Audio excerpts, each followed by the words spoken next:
Docteur Dickès, bonjour. Oui, bonjour, oui. Je vous remercie de m'accorder cet entretien. C'est un plaisir. On va évoquer, nous allons parler de votre livre Refaçonner l'homme, l'ultime transgression. Oui. Donc c'est un livre que j'ai lu avec beaucoup d'intérêt. Et pour entrer dans le vif du sujet, je l'ai même trouvé un peu effrayant par tout ce qu'on y lit, tout ce qu'on apprend, tout ce qu'on découvre. Donc je n'en dis pas plus pour l'instant pour vous laisser le soin de développer tout ça. Dans notre pays, l'avortement a été légalisé. On est maintenant dans les écoles avec la théorie du genre, ni sexe, ni pas d'homme, pas de femme. Les personnes de même sexe aujourd'hui peuvent se marier, bientôt malheureusement pourront adopter. Et enfin, ce que vous appelez vous l'ultime transgression, c'est-à-dire refaçonner l'homme. Mais avant d'entrer dans le vif du sujet sur votre livre l'ultime transgression, je vais vous poser une question un peu habituelle, même rituelle. Pourriez-vous prendre la peine de vous présenter en quelques mots pour celles et ceux qui ne vous connaissent pas et pour celles et ceux qui croient vous connaître? Alors bon, bah oui, je suis médecin en retraite maintenant depuis quelques années. Je suis président de l'Association catholique des infirmières et des médecins. Dans ce cadre-là, j'ai été amené à créer une mission permanente avec 3 dispensaires aux Philippines, c'est ce qui s'appelle Rosa Mystica. J'ai toujours été engagé dans la tradition, sous toutes ses formes. Moi-même, je suis un ancien Algérie français, je n'ai pas peur de le dire, et j'ai eu beaucoup d'ennuis à l'époque pour cela, et j'ai toujours gardé mes convictions, je dois dire, royalistes, qui en partie me viennent de ma mère. Très bien. Donc vous êtes un homme de conviction, ça par rapport à votre... Ah bah oui, certainement, oui, oui. Mais je suis catholique et français toujours. Très bien. Question aussi un peu habituelle et qui va nous permettre vraiment là de commencer vraiment à rentrer dans le sujet de votre livre. Pour quelle raison avez-vous écrit ce livre? Eh bien, c'est pour une raison très très simple. Il y a 5 ans, j'ai écrit avec ma fille, qui est docteur en philosophie, un livre qui s'appelle L'homme artificiel. Donc on était déjà dans le sujet. Pourquoi? Parce que je me suis dit qu'il y avait une continuité inéluctable entre, en réalité, la contraception, la fécondation in vitro, ce que nous voyons actuellement, le genre, la théorie du gender. J'en avais parlé déjà dans ce livre-là il y a 5 ans. Je parlais déjà de la tradition de l'hermaphrodisme, par exemple, qui nécessitait une réflexion. Et il y avait une espèce de continuité, et cette continuité est en train littéralement d'exploser dans divers sens, qui sont à la fois la biologie, qui sont aussi la génétique, et surtout la bionique, c'est-à-dire l'intrusion de la machine informatique dans l'être humain. Alors, concrètement, j'ai lu votre livre avec intérêt, mais les informations que vous trouvez qu'on trouve dans votre livre, en termes de sources, est-ce qu'on est sûr que ces informations que vous révélez sont vraies? À ce moment-là, on peut douter de tout. Hein. Bon, ce sont des publications scientifiques. Comme je parle très très bien l'anglais et l'espagnol, je remonte toujours aux sources. Si un site donne une information, j'essaye de la retrouver. En général, on la retrouve assez facilement à cause des liens qui sont donnés dans les informations. Et on retrouve assez facilement des articles de Nature, de The Lancet, très bien sur l'Internet maintenant. Les informations qui m'ont semblé importantes, effectivement, on les retrouve sur des sites anglais, après ça sur les liens. Oui, oui. Donc c'est intéressant, parce que dans votre introduction, vous en parlez, c'est que vous avez vous avez fait quasiment 20 ou 30 ans d'archives. Ah ben c'est évidemment, c'est un continuum, si vous voulez, c'est quelque chose qui se développe avec le temps, et c'est évidemment, ça a commencé pour moi avec la lutte contre l'avortement. J'étais très près du professeur Lejeune, j'étais très impliqué avec la déclaration des médecins de France, la fameuse déclaration de France. Je suis allé au Parlement avec le professeur Lejeune, à la fameuse commission Berger qui a été chargée d'étudier cette question de l'avortement pour les parlementaires. Je veux dire, j'ai été très engagé à ce moment-là. Oui. Alors, j'ai une question que je vais vous poser, qui va être peut-être un peu provocatrice, mais vous me pardonnez que je vous la pose, mais est-ce qu'on ne peut pas, d'une certaine façon, légitimer ou comprendre toutes ces recherches menées par les scientifiques? Oui, bien sûr, on peut tout à fait les légitimer parce que c'est ça, justement, leur force. C'est cet aspect de miroir à deux faces. Je veux dire, je peux résumer la chose d'une manière simple. Vous avez une voiture, vous pouvez vous en servir pour tuer quelqu'un, vous pouvez vous en servir pour sauver la vie de quelqu'un. Eh bien, toutes ces recherches, quelles qu'elles soient, que ce soit la génétique, la bionique, etc., ont une double face. C'est-à-dire qu'elles peuvent servir pour le plus grand bien de l'humanité et conjointement servir pour le plus grand mal de l'humanité. Voire la détruire. Voire la détruire. Oui, mais alors, je précise mon propos. Par exemple, quelqu'un qui n'a pas de... Vous avez parlé de l'homme bionique, donc de l'homme avec une composante, on va dire à terme, de robotique. C'est le mélange de la machine et de l'homme. Oui. Mais par exemple, quelqu'un qui n'a pas de bras ou pas de jambes, est-ce que ce serait pas bon pour lui qu'à la place qu'il ait rien, qu'il a un bras articulé ou pas? Mais bien sûr, je suis tout à fait d'accord avec ça. Mais ce qu'il faut, mais bien sûr, mais ce qu'il faut bien, c'est réfléchir les conséquences de cela. On entre là de plein pied dans le sujet. Bien. Maintenant, à la suite des guerres d'Irak et d'Afghanistan, il y a beaucoup de soldats qui ont perdu des membres. Les Américains ont travaillé sur cette question-là dans le cadre de l'armée, pour essayer de remettre des membres à des soldats. Bon. Et ils ont mis au point des prothèses de plus en plus sophistiquées. Et actuellement, on en est, par l'intermédiaire des implants, si on a le temps d'en parler, cérébraux, on fait commander ces membres par la pensée. Extraordinaire. C'est-à-dire, on peut en penser, on peut soigner des maladies, etc., par l'intermédiaire d'implants.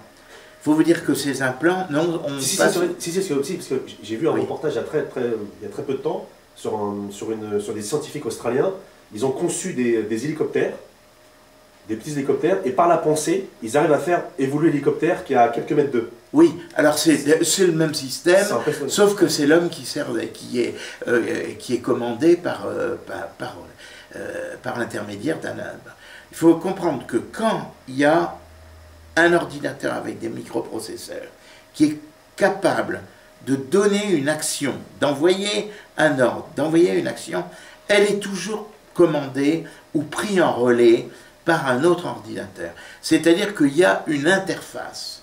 Il y a toujours une interface. Il y a des gens qui travaillent sur l'interface, donc cerveau-machine, cerveau-internet. Alors pour reparler des prothèses, puisque vous avez parlé des prothèses, bon, eh bien, par exemple, Marseille, l'université de la Timone, a mis au point des microprocesseurs qui sont plus minces que le 10e d'un cheveu. Vous comprenez bien que pour mettre ça dans la tête d'un homme, il n'y a pas besoin d'ouvrir le crâne comme ça. On fait un trou minuscule avec un trépan et on arrive en étant, je veux dire, guidé par les moyens que l'on a, qui sont maintenant nombreux, qui sont simplement des scanners ou des IRM, images par raisonnement. On arrive à l'endroit exact où on doit arriver et on fait un implant d'une puce qui est microscopique, qui représente une pointe d'épingle biocompatible. Ça veut dire compatible avec l'humain de manière à ce que l'humain ne la rejette pas. Et ce microprocesseur est en connexion avec une machine, obligatoirement, qui la commande ou qu'il peut commander. Je veux dire par là que, par exemple, ces microprocesseurs sont actuellement fabuleux. On est capable, tenez-vous bien, de suivre la progression des médicaments dans les neurones, l'un après l'autre, et de savoir le dosage qu'il faut faire d'un médicament antidépresseur. Il est capable de mesurer la douleur, le niveau de la douleur dans le système nerveux. Il est capable de prévoir une crise d'épilepsie 10 minutes ou 5 minutes ou un quart d'heure avant, de manière à ce que la personne ne tombe pas par terre et ne se fende pas le crâne, ou si elle est dans son bain, qu'elle ne se noie pas. Elle est capable de faire bouger des membres qui sont devenus inactifs par des paraplégies, par des paralysies. Mais là, comme là, vous prenez le cas extrême. Moi, on prend par exemple le cas d'un soldat, quel qu'il soit. Alors tout à fait. Alors, il perd son bras. Oui. Si on met une prothèse bio... Oui, qui est commandée par le... Est-ce que ça, c'est dérangeant d'un point de vue? Pas du tout, c'est évident. C'est évident. Moi, je prends toujours le cas d'Aimee Mullins. Mais Aimee Mullins, c'est une chanteuse, une actrice américaine qui fait des contes et des choses comme ça, qui est très, très aimée là-bas en Amérique, parce que, d'abord, elle fait partie du club très sélect des 50 plus belles femmes au monde. Effectivement, elle est très belle, mais sa caractéristique, c'est qu'elle n'a pas de jambes. Et donc, elle a des jambes qui sont commandées par la pensée. On va me dire, c'est impossible, mais pas du tout. C'est tout à fait possible. C'est tout à fait possible. Et elle commande ses jambes. Alors, elle dit, c'est formidable, parce que je dis ça sur le plan de la plaisanterie, mais c'est elle qui le dit. Comme ça, moi, j'adapte la longueur de mes jambes à mon auditoire, j'ai pas besoin de me raser les jambes, j'ai pas besoin de me couper les ongles, et puis je suis comme les soldats maintenant, je peux marcher avec 100 kilos sur le dos pendant 100 km sans avoir mal aux jambes. Bon, mais là, ça devient intéressant.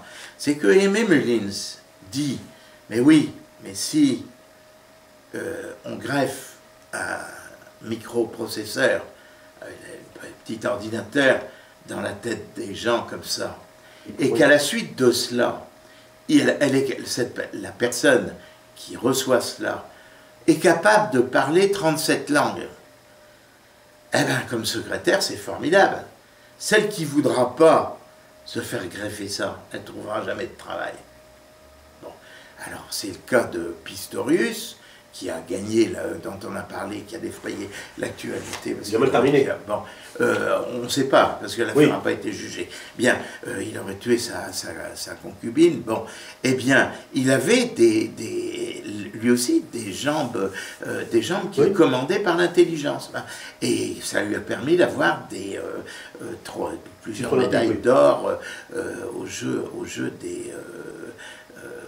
olympiques des handicapés. Bon.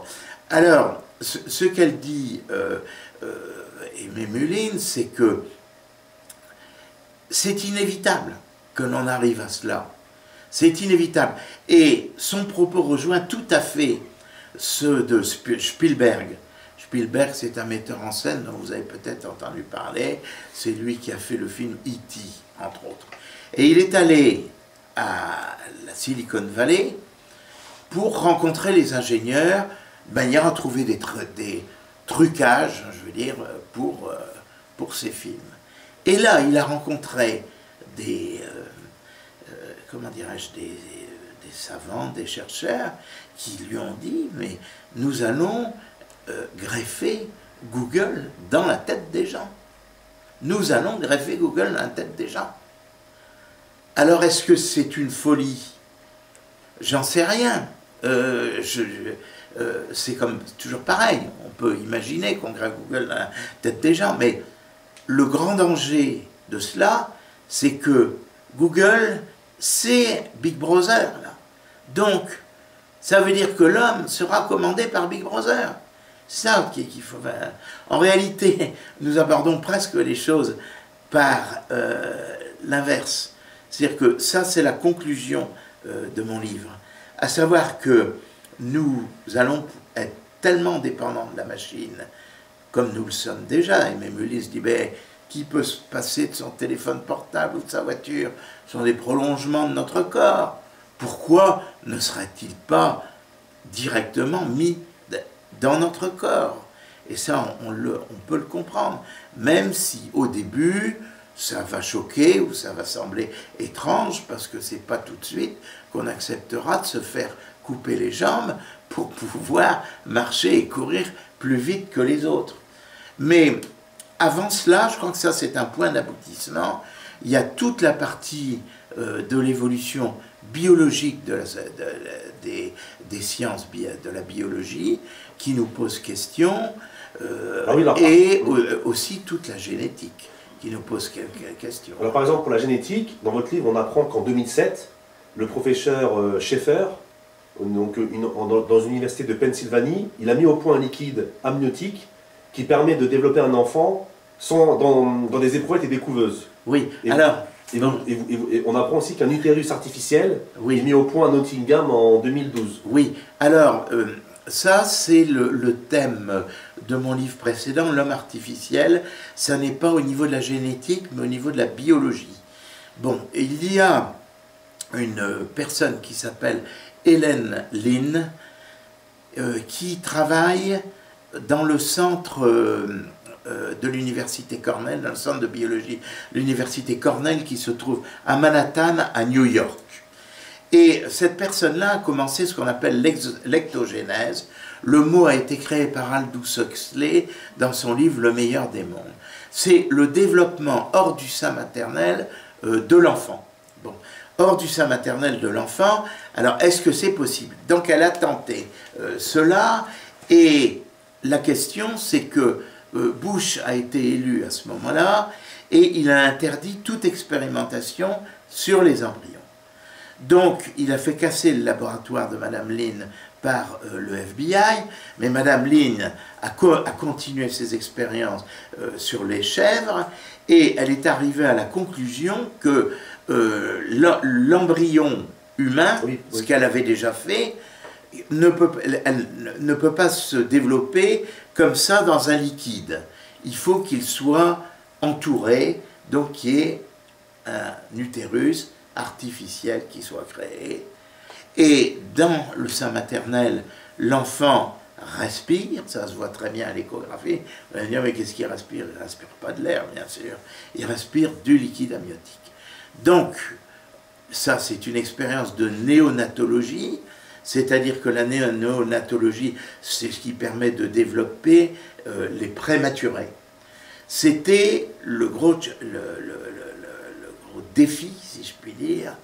Le gros défi, c'était ça.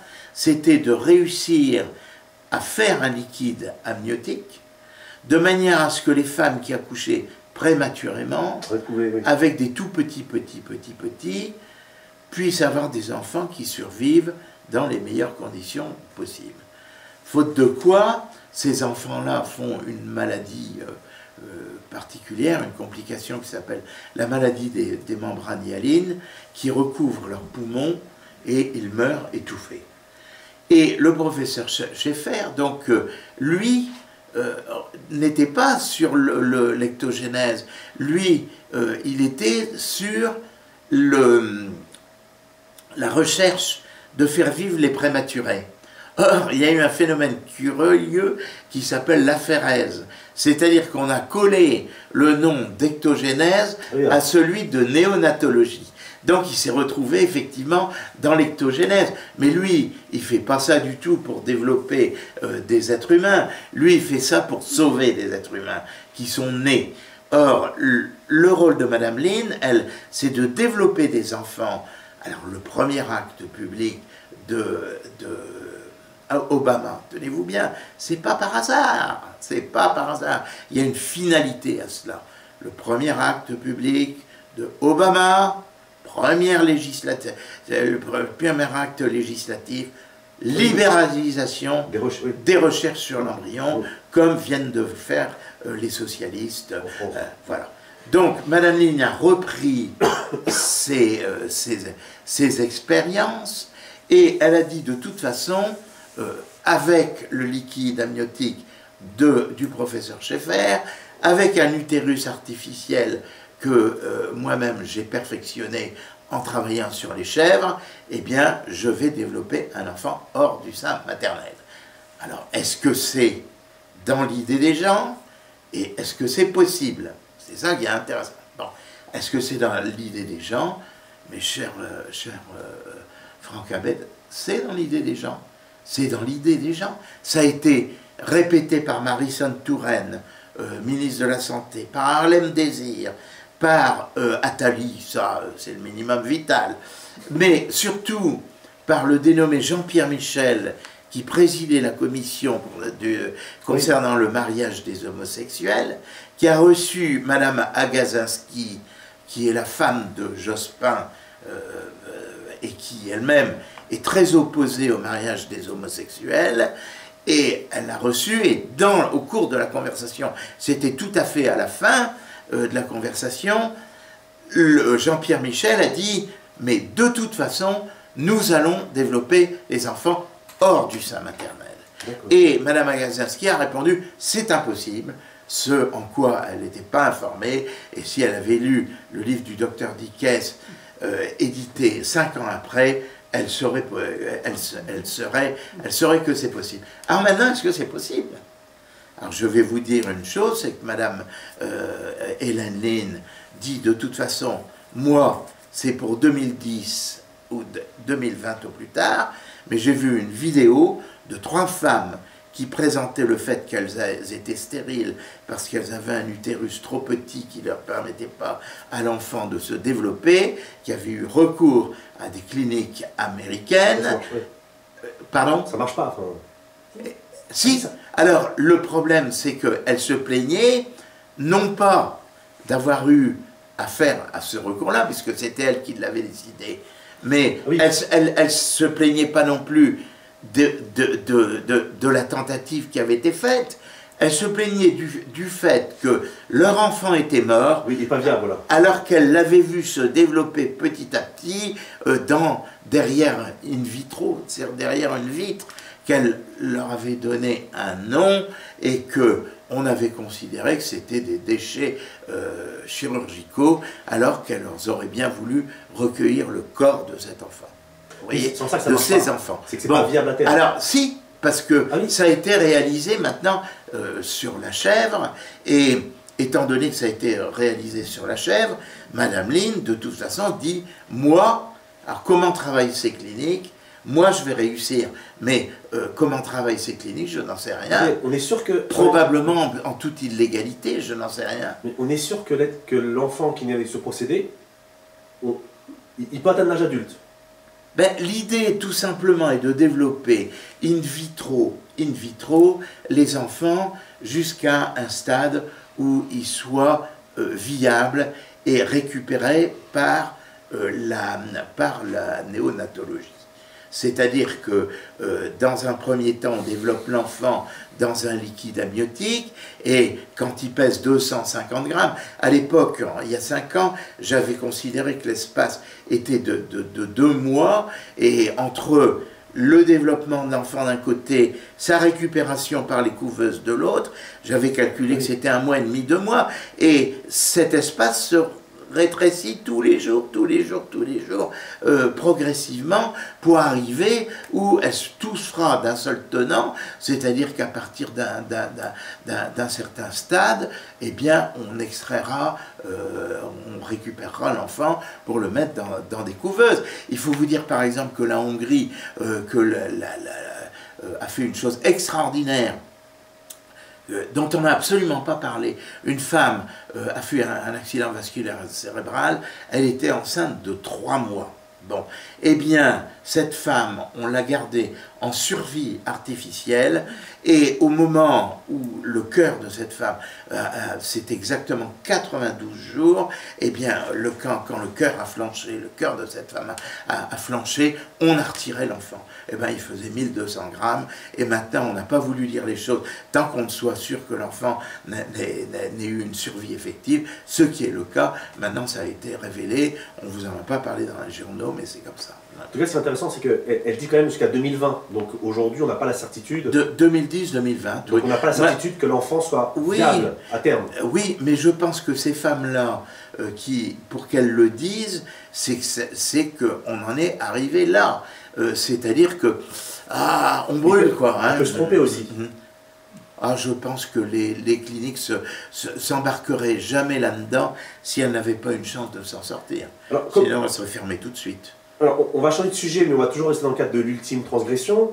Vous parlez également, par rapport à la génétique, en 2008, du docteur Wood. Alors, le docteur Wood, si vous voulez, ce qui s'est passé, c'est que, tout simplement, excuse-moi si les gens ne savent pas qui ça. Alors, oui, mais attendez, on y arrive. Oui, oui. Donc, ce qui s'est passé, c'est qu'il y a eu ces échecs du clonage qui sont très très bien concrétisés par ce fameux Coréen qui s'appelait Hang. Il y avait eu Antinori avant, il y avait eu Raël, il y avait eu Zavros.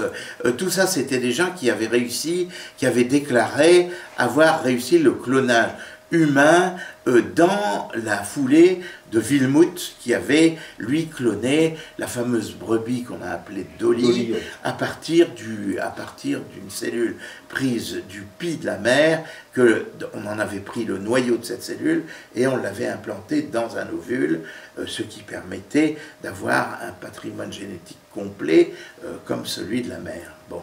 Et donc, il y a eu entre deux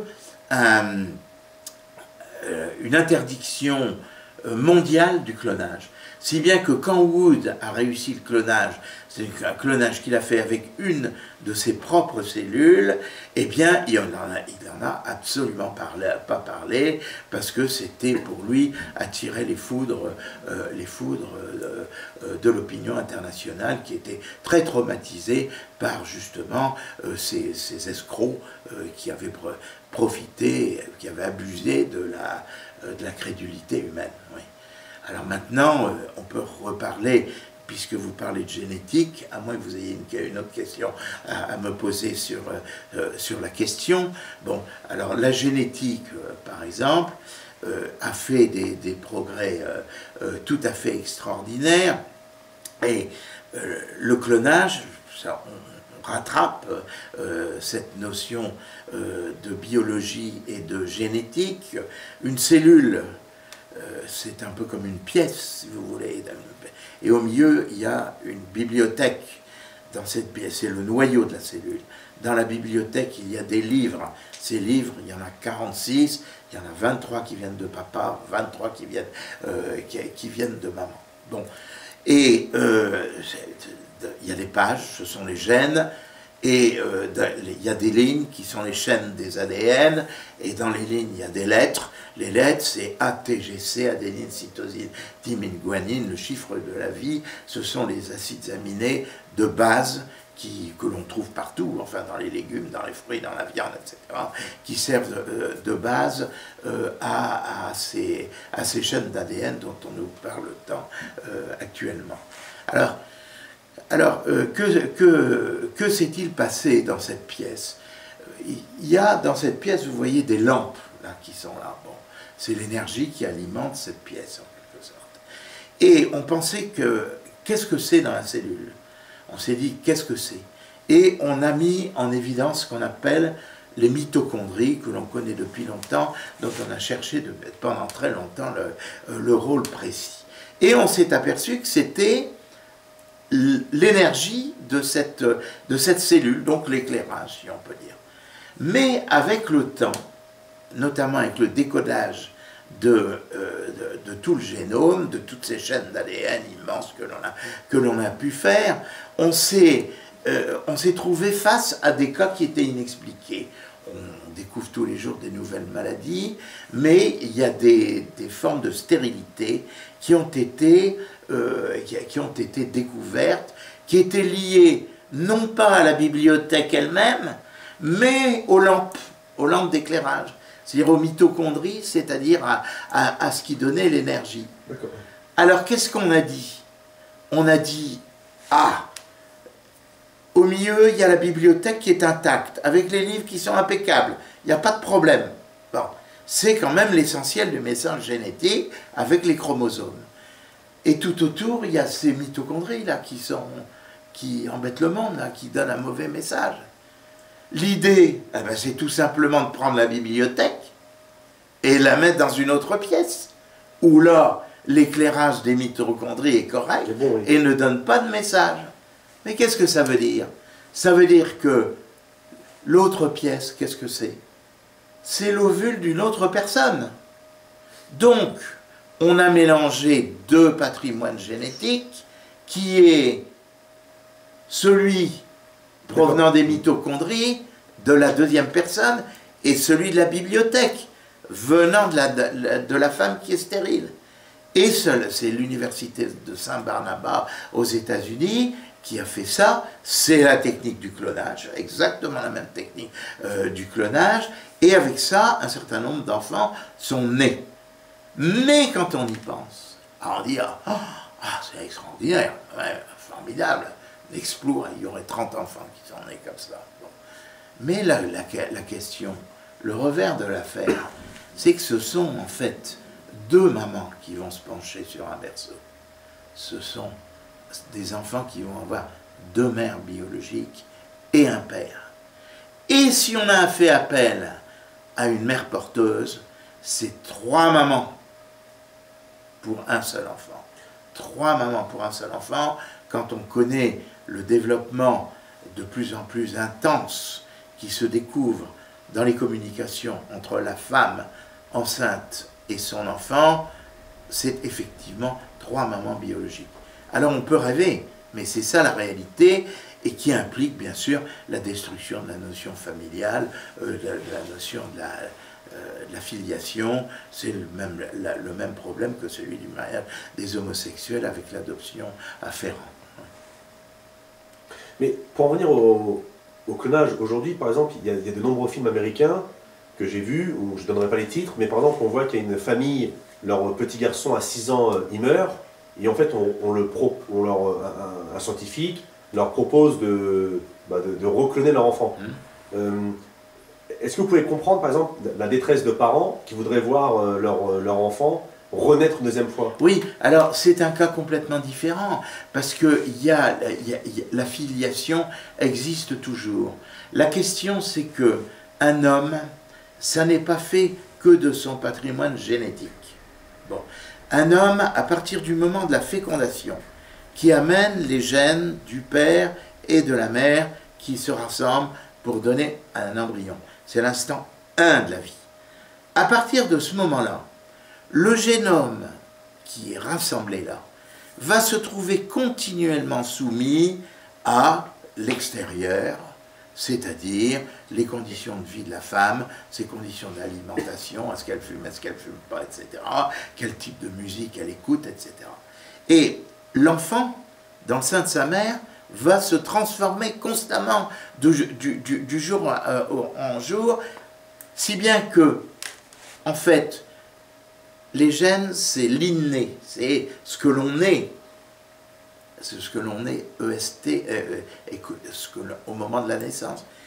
Et après ça, tout de suite, l'apport extérieur, c'est ce que l'on devient.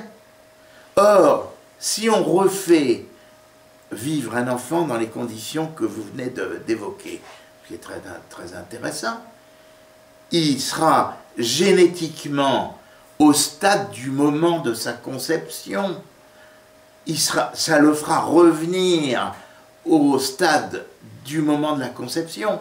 C'est-à-dire que l'enfant qui va venir sera un autre enfant. Pourquoi? Parce que ça sera un bébé, un embryon qui n'auront pas été développés dans les mêmes circonstances que le premier. Donc rien ne prouve que il y a eu des chats qui ont été clonés. Hein. Alors on aimait bien ce chat, rien ne prouve que le premier, il était doux, il était gentil, etc. Et puis celui qui est arrivé après n'a pas été élevé dans des conditions qui sont les mêmes, et puis il est devenu méchant comme une gale. Donc les gens ne retrouveront jamais l'enfant qu'ils ont connu au moment et qu'ils ont aimé jusqu'au moment de leur mort. C'est impossible. Donc, oui. Vous êtes pour... C'est acceptable, mais je suis contre parce que on ne manipule pas l'espèce humaine comme ça, quoi.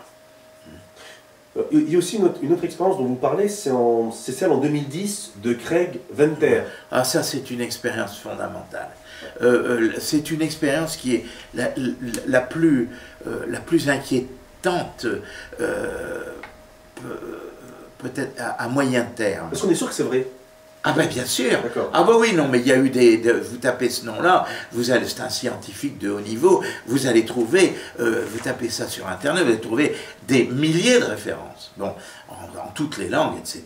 Non, non, vous allez retrouver ces travaux d'origine, parce que, attention, quand vous savez, quand des travaux comme ça sont publiés dans les revues Nature ou The Lancet, c'est épluché, on demande à voir les dossiers, les expériences, etc.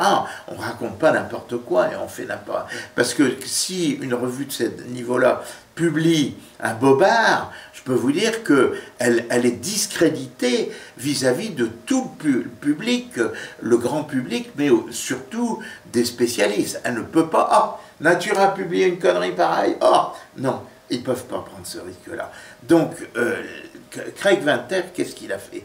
Souvenez-vous, dans la bibliothèque, il y a les pages qui sont les gènes, les lignes qui sont ces filaments d'ADN, 3 mètres pour une cellule, une simple cellule, 3 mètres les chaînes d'ADN. Bon, pour une simple chaîne d'ADN d'une cellule. Et les lettres ATGC, c'est le chiffre de la vie. Donc, on trouve ça, adénine, cytosine, thymine, guanine, on trouve ça dans toutes les ampoules de fortifiants, les succédanés alimentaires, etc. Bon. Et donc, qu'a fait Venter? Imaginez une construction gigantesque de 3 mètres de long ou d'un mètre de hauteur, comme vous voulez, fait de pièces absolument minuscules qui sont grosses comme des têtes à épingle. Qu'est-ce qu'il a fait? Il a littéralement détricoté la totalité des chaînes d'ADN d'un microbe qui s'appelle Mycoplasma genitalum. Il les a détricotés complètement.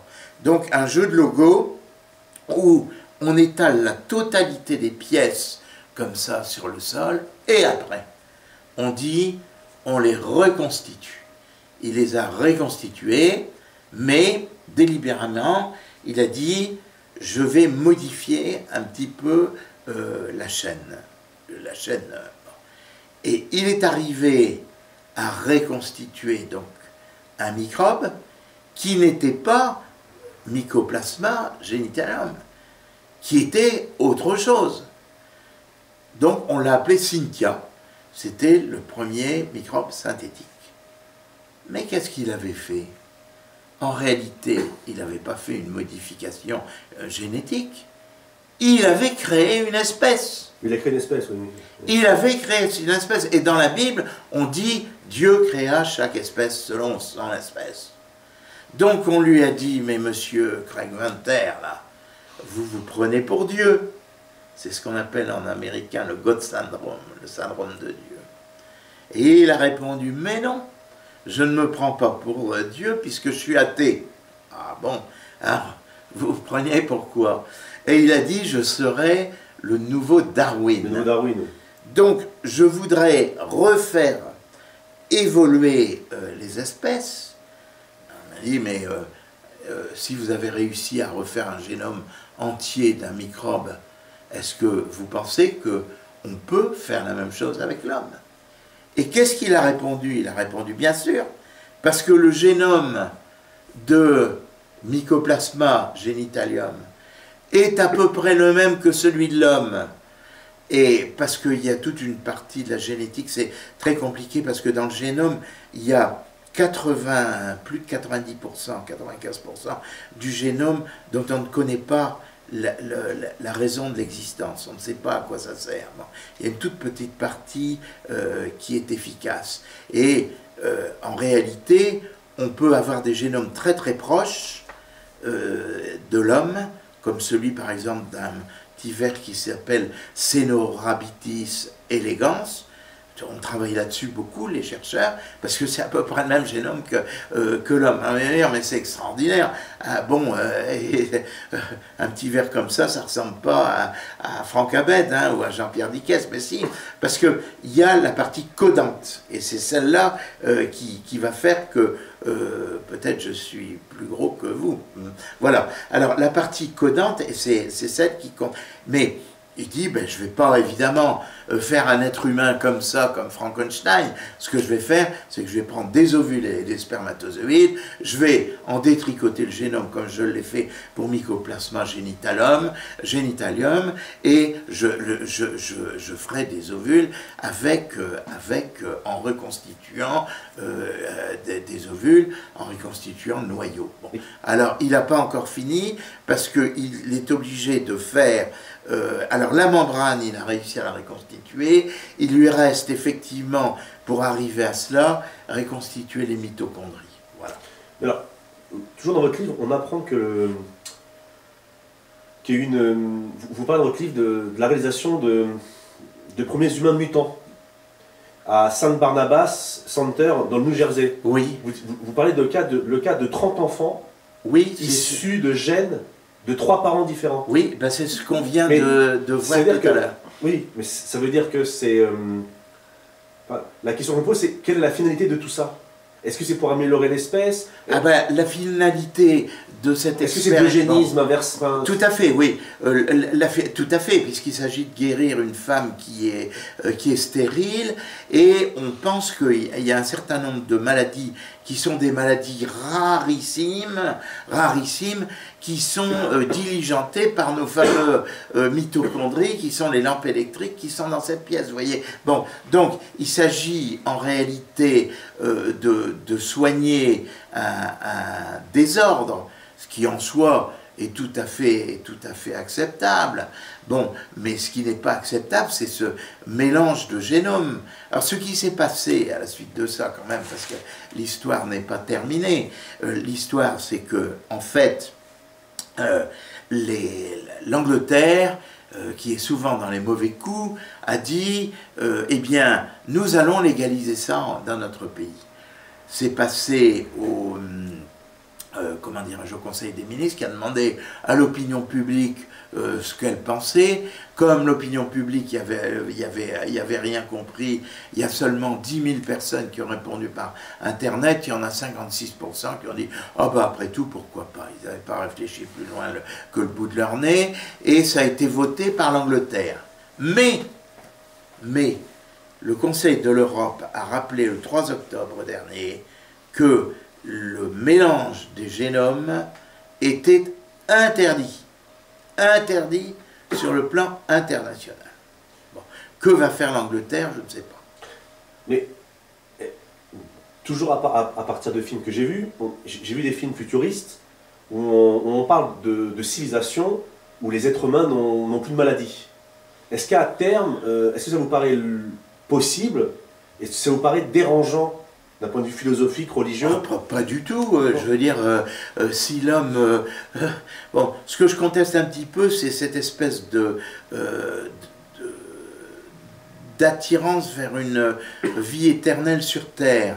Je crois que tôt ou tard, on sera rattrapé d'une manière ou d'une autre, même si on réussit à se prémunir contre des maladies en changeant le cœur par un cœur artificiel, changeant le pancréas par un pancréas artificiel, etc., remplacer les jambes par des jambes artificielles, et qu'on sera transformé en des hommes-machines, c'est assez extraordinaire, mais rien ne fera que, effectivement, un jour il y aura un tsunami qui va tuer les gens, ou que vous serez écrasé par une voiture, ou que vous glisserez de votre toit et vous irez vous écraser en bas. Donc l'immortalité, je crois, n'existera pas d'une manière ou d'une autre. Après ça, qu'on fasse vivre les gens 130 ans, 140 ans, 150 ans, moi ça ne me dérange pas. Il paraît que Mathusalem a vécu, je ne sais pas, 300 ans, voilà. Oui, plus. Mais 1000 ans. Oui, un peu moins. Mais ce que je veux dire, c'est que donc l'idée d'un homme sans maladie, ça vous... Pas du tout, ça ne me gêne pas, non. Non. Parce que on est quand même soumis aux lois de la nature, et je doute que effectivement l'homme puisse vivre éternellement, comme je viens de vous le dire. Bon, que l'on soigne les maladies, c'est normal. Voilà. Alors, je vais vous poser une question qui dépasse un peu le cadre de votre livre, mais donc on a parlé de recherche scientifique, etc. Vous considérez que les scientifiques vont trop loin, mais en matière de science, est-ce qu'on peut dire... Non, c'est pas qu'ils vont trop loin. C'est que, et c'est ça le gravissime, c'est que ce qui s'est passé sur la recherche embryonnaire. C'est ça, même comme Péchanski, qui demande que les scientifiques ne soient soumis à aucune autorité, sinon leur propre autorité. C'est ce qu'il a demandé, qu'il a obtenu sur l'embryon, en France, par les socialistes. Bon, c'est science sans conscience. Hein? Et c'est à ce moment-là, ce que demandent les scientifiques, c'est qu'il n'ait aucune bride sur le cou, comme ça. Et on risque de tomber sur un savant fou qui détruira la planète ou qui détruira l'humanité. Mais admettons, mais par exemple, au XIVe, XVe siècle, à l'époque des grandes découvertes, quand les marins partaient à la conquête du monde, on leur disait pas, vous allez vous arrêter au 30e parallèle, ils allaient où ils veulent. Bon, pourquoi en matière scientifique, alors, deux questions, pourquoi en matière scientifique on poserait des limites, et surtout, qui fixe les limites? Mais justement, c'est que les scientifiques demandent que ça soit eux-mêmes qui fixent leurs limites. Et ce faisant, ils risquent de faire le plus de dégâts, tant à la planète qu'à l'humanité elle-même. Moi, je prends toujours l'exemple du professeur de Lille, qu'on a déjà oublié. Bon, le professeur de Lille avait des lapins qui lui mangeaient ses rosiers dans sa propriété à côté de Rouen. Bon, et qu'est-ce qu'il a dit? Bon, ben, je vais inoculer. Il a fait muter, il a transformé un microbe et il a fait muter. Et il a injecté à ses lapins. C'est la myxomatose. Résultat, tous les lapins ont disparu pratiquement de toute l'Europe. Alors qu'avant, il y en avait tellement qu'on n'arrivait plus à s'en débarrasser. Voilà. Alors, c'est ça le risque. C'est ça le risque. C'est d'ailleurs, tous les futurologues... Mais ça, on ne peut pas le savoir avant. Tous les futurologues se posent la question de savoir si l'homme ne va pas faire muter un microbe et qui va détruire l'humanité. C'est le cas de Cynthia, le fameux microbe de Craig 21. Craig 21 a créé une espèce de microbe. Et si on la lâche, ça va faire quoi, ça? Cette espèce-là? Bon, elle est verrouillée. Et si on la lâche, quel sera son pouvoir pathogène? Personne ne le sait. Microplasme génitalium. Personne n'osera prendre Cynthia pour la mettre dans la nature et pour la réimplanter sur l'homme. Mais docteur, je veux bien, mais quand on fait des tests en science, on fait des tests. Oui. Et c'est après qu'on détermine si c'est dangereux. Oui. Vous dites le contraire. On ne peut pas déterminer avant si ça va être dangereux. Ben, on ne peut pas déterminer. Donc il faut bien qu'il fasse des expériences. Ben, oui, bien donc, sûr. Donc qui fixe les limites? Bien sûr, personne. Et ben voilà. Parce que comment voulez-vous qu'on fixe les limites en disant bah oui, mais si on fixe les limites là, après les limites c'est dangereux. Oui. Mais on ne peut pas le savoir si oui. on n'a pas fait la... Mais la différence entre le bateau qui part de Christophe Colomb, c'est que le Christophe Colomb et ses marins, c'était des volontaires qui avaient été recrutés et lui-même savait qu'il prenait des risques pour lui-même. Mais les savants fous, c'est pas pour eux-mêmes qu'ils prennent, c'est pour les autres, c'est pour nous-mêmes. Puis-je vous donner une anecdote? Non, je rigole. Bien. Quand Spielberg a été là-bas à Silicon Valley, écoutez ça, ça en vaut la peine. Il a dit, mais vous qui êtes des informaticiens de haut niveau, là, on suppose que vous avez des écoles spéciales pour vous, pour vos enfants, etc. Et alors oui, bien sûr, oui, nous avons... Et comment ça se passe là-dedans? Eh bien, nous faisons travailler nos enfants avec une craie sur un tableau noir et avec une plume sur du papier. Voilà. Ça, c'est très symbolique. Hein. C'est que... voilà, c'est le retour au bon sens, quoi. J'ai une autre question, avant de terminer cet entretien. Vous parlez aussi dans votre livre d'expériences en Angleterre, qui sont toujours, les Anglais sont dans les mauvais coups, comme vous le dites, où un laboratoire a dû fermer après 15 ou 20 ans, quand ils ont essayé de faire des expériences sur la procréation entre différentes espèces animales. Oui, il y a eu beaucoup d'échecs dans les laboratoires, parce qu'on faisait des expériences qui ne servaient à rien. Bon, Par exemple, le mélange du génome humain avec le génome animal, ça s'appelle les chimères, les hybrides. On a trouvé un nouveau mot, on les appelle les hybrides parce que les autres mots font peur. Bon, c'est des hommes cochons, des hommes vaches, des hommes lapins. Ça a été réalisé. C'est épouvantable. Les Chinois ont fait ça, les Anglais ont fait ça. Les Anglais ont arrêté parce que ça ne servait à rien. Pour le plus grand bien de l'humanité, ils ont arrêté de faire ça. L'île du docteur Moreau, hein, la ferme des animaux, oui, de Orwell. Oui. Bon. Donc, on a arrêté de ça. Mais là où ça a été le plus spectaculaire, c'est, on a parlé tout à l'heure que Obama avait relâché, avait réautorisé les expérimentations sur les embryons humains en biologie. Mais la plus grande firme internationale qui travaille sur les cellules souches, donc vous voyez, il y a les cellules souches embryonnaires qui permettent d'arriver à tous les tissus, eh bien, elles sont dites totipotentes, c'est l'idéal, parce qu'on peut remplacer un foie, du cœur, des muscles, des os, du système nerveux. Eh bien, l'idéal, c'est de les prendre sur les embryons. Alors, Géron a refusé, a arrêté, excusez-moi, de travailler sur les embryons. Pourquoi? Parce que ça ne menait à rien. Et pourquoi ça ne menait à rien? Tout simplement parce qu'un embryon que l'on implante dans un corps humain, c'est un corps étranger, et le corps humain va toujours le rejeter.